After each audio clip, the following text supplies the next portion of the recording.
Guys, ബേക്കറിയില് 30 രൂപയ്ക്ക് കിട്ടുന്ന ഐസ്ക്രീമാണ് ആ ബംഗാളി.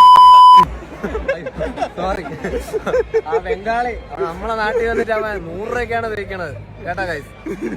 അടുത്ത പച്ചവെള്ളത്തിന്റെ വില ഞാൻ ഇപ്പൊ കാണിച്ചു തരാം. ഇപ്പൊ വരും അടുത്ത. വിദേശത്ത് ഇന്ത്യക്കാർ നേരിടുന്ന റേസിസത്തെ കുറിച്ച് പറഞ്ഞ് നമ്മൾ സങ്കടപ്പെടും. പക്ഷെ നമ്മളിൽ ഭൂരിഭാഗം പേരും അതിലും വലിയ ഫസ്റ്റ് ക്ലാസ് റേസിസ്റ്റുകളാണെന്ന കാര്യം നമ്മൾ അങ്ങ് മറക്കും. എത്ര അഹങ്കാരത്തോടെയാണ് ഈ റീലിൽ അയാൾ അന്യസംസ്ഥാന തൊഴിലാളിയെ തെറി വിളിക്കുന്നത്. എന്നിട്ട് എത്ര കോൺഫിഡന്റ് ആയാണ് അത് അപ്ലോഡ് ചെയ്തിരിക്കുന്നത്. ഒരു മാസ് സിനിമയിലെ മാസ് ഹീറോയുടെ തഗ് ഡയലോഗ് ഞാൻ അടിച്ചെന്ന രീതിയിലാണ് ഇരിപ്പ്. ഇങ്ങനെ റേസിസ്റ്റ് ആയി നമ്മൾ പെരുമാറുന്നതിന്റെ മെയിൻ കാരണം എന്റെ ട്രൈബ്, അതായത് മലയാളികൾ മറ്റുള്ളവരെ അപേക്ഷിച്ച് എന്തോ വലിയ സംഭവമാണെന്ന് തോന്നലാണ്. ഒന്നാമത്തെ കാര്യം, വലിയ സംഭവമാണെങ്കിലും ഇങ്ങനെ പെരുമാറുന്നത് തെറ്റാണ്. പിന്നെ വേറൊരു കാര്യം, നമ്മൾ അത്ര വലിയ സംഭവമൊന്നുമല്ല എന്നതാണ്. ചില കാര്യങ്ങളിൽ മറ്റുള്ളവരെക്കാൾ ബെറ്ററായ, എന്നാൽ പല കാര്യങ്ങളിലും മറ്റുള്ളവരെ അപേക്ഷിച്ച് എത്രയോ പുറകിൽ നിൽക്കുന്ന ഒരു ഗ്രൂപ്പാണ് നമ്മൾ. നാട്ടിൽ തൊഴിലില്ലാത്തത് കൊണ്ട് മറ്റ് സംസ്ഥാനങ്ങളിലേക്കും മറ്റു രാജ്യങ്ങളിലേക്കും ഏറ്റവും അധികം കുടിയേറി പാർക്കുന്ന ഗ്രൂപ്പുകളിലൊന്ന്. എന്നിട്ടും ഇങ്ങോട്ട് തൊഴിലിന് വരുന്നവരോട് റേസിസവും ക്ലാസിസവും കാണിക്കുന്നതിൽ നമ്മൾ ഒരു കുറവും വരുത്താറില്ല. ഈ തെറി കേൾക്കുന്ന അന്യസംസ്ഥാന തൊഴിലാളികൾ അത് കേട്ട് ഒന്നും പ്രതികരിക്കാതെ നിൽക്കുന്നുണ്ടെങ്കിൽ അത് അവർക്ക് ആത്മാഭിമാനം ഇല്ലാത്തത് കൊണ്ടല്ല, മറിച്ച് പേടിച്ചിട്ടാണ്. ഇനി ഇങ്ങനെ മറ്റുള്ളവരെ തെറി വിളിച്ച് റേസിസം കാണിച്ച് ആളാകാൻ നോക്കുമ്പോൾ നമുക്ക് മറ്റൊരു സ്ഥലത്ത് പോയി നമ്മളോട് ആരെങ്കിലും ഇങ്ങനെ പെരുമാറിയാൽ നമുക്ക് എങ്ങനെ ഉണ്ടാകുമെന്നൊന്ന് ചിന്തിച്ചു നോക്കിയാൽ മതി.